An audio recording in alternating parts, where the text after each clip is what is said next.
welcome to Young Kizzy, the one YouTube channel. If this is your first time on my YouTube channel, please subscribe to my YouTube channel by clicking on the red subscribe button down below and turn on the bell icon. Tell me what you think about this video in the comment section.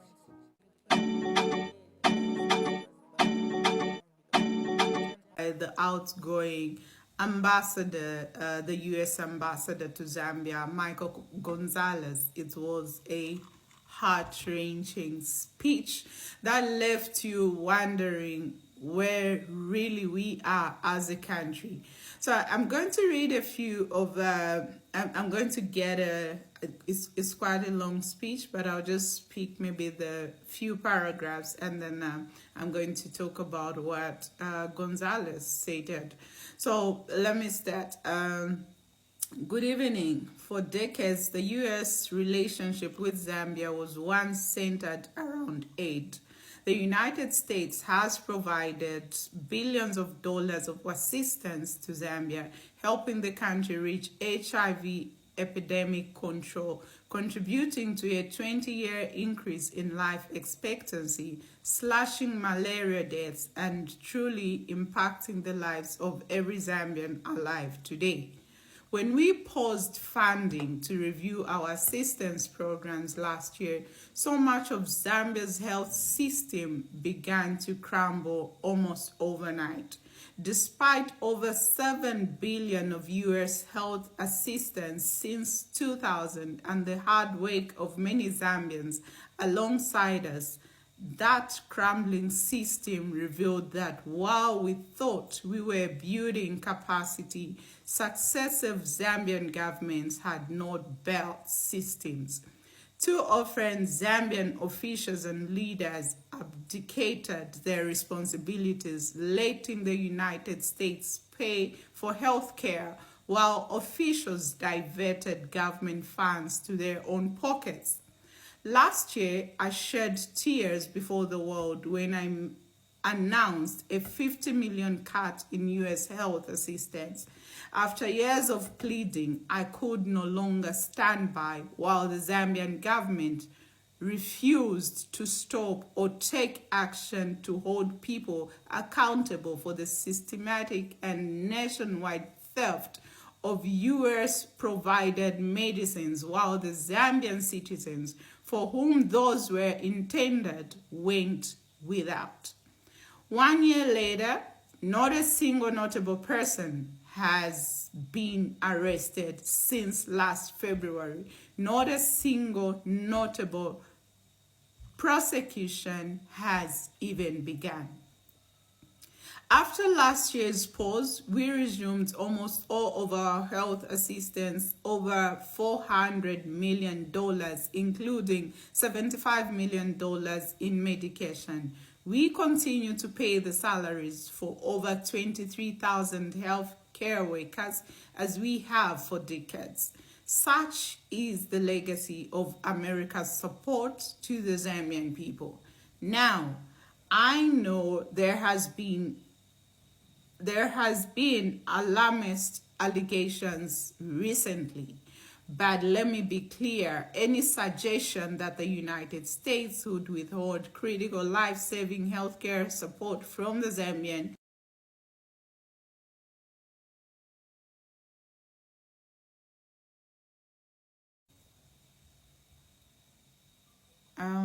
where was I? Sorry, I was cut off. I'm going to continue where I ended.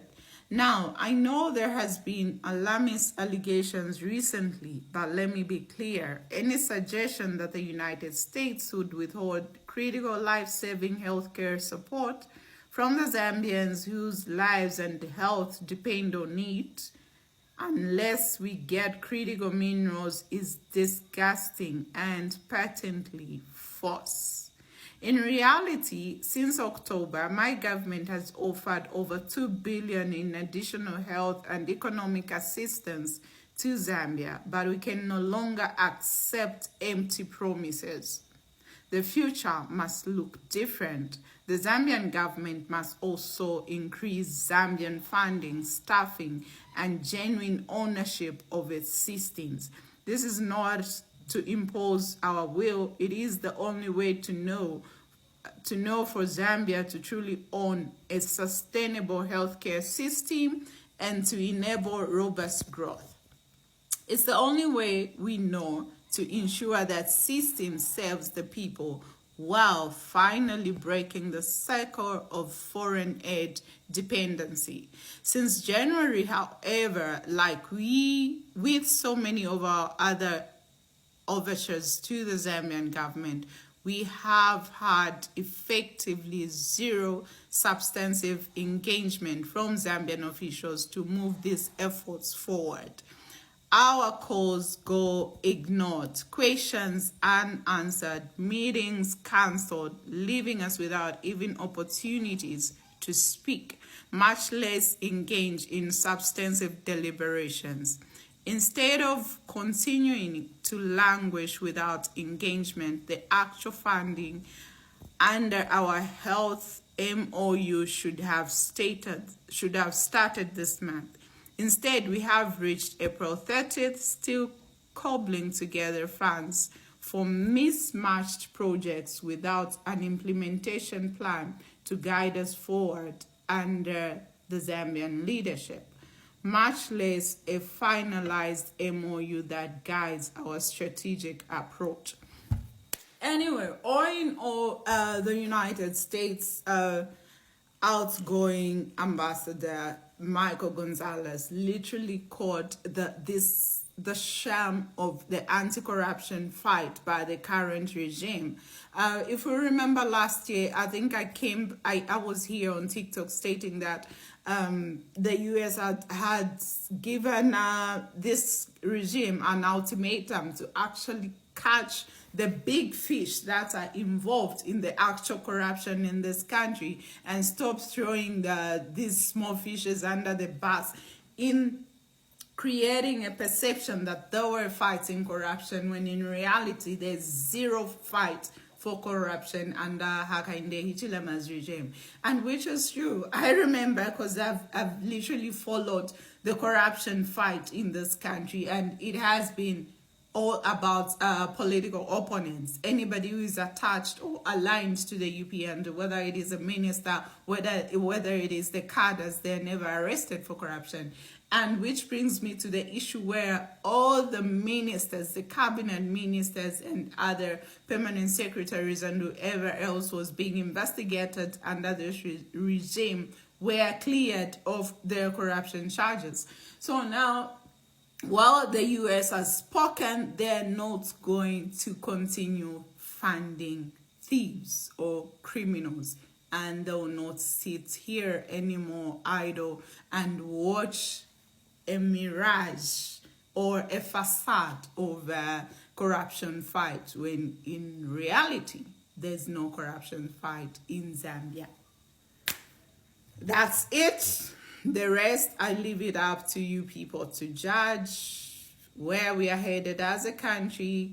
Are we safe? Are we going to vote back a regime that literally has no corruption fight born in them? They have no spine to fight corruption in this country. And if we continue with them, I wonder where we'll be as a country. Like Gonzalez has stated, our healthcare systems had literally collapsed when they stopped funding us.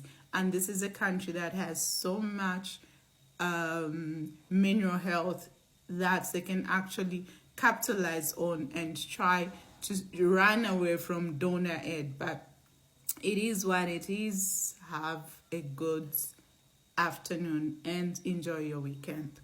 Oh my goodness. Yeah, Kizzy,